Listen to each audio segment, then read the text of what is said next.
Arctic riches beckon. Anglo-Dutch oil company Shell has received renewed permission from the U.S. government to prospect in Alaska's Chukchi Sea. Washington gave Shell a permit in 2012, then called a halt when a rig broke loose, ringing environmental alarms.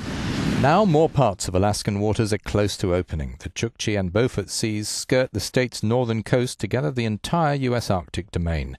Ecologist groups condemned the Regulatory Bureau of Ocean Energy Management for ignoring its own risk assessment. A few days ago, Greenpeace activists scaled the exploration rig Polar Pioneer in the Pacific Ocean as it was being towed towards Seattle for leasing to Shell as part of its already $6 billion investment in Alaska.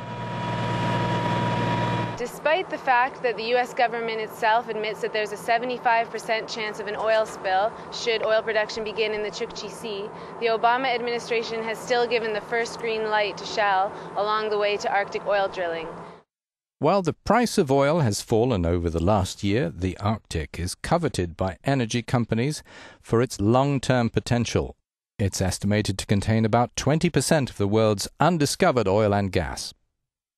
The Alaska native people, the Inupiat depend on non-polluted natural resources to eat.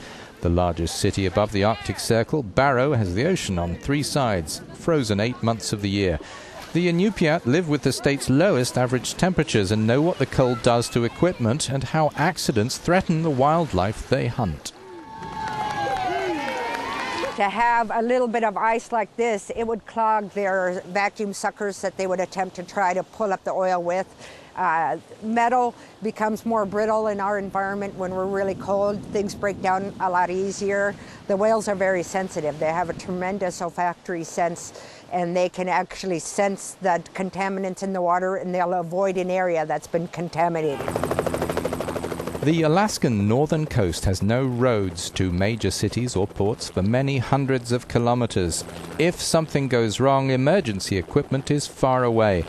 During Shell's accident-prone 2012 drilling season, the Coast Guard had to evacuate crew from an oil rig that ran aground and was eventually scrapped.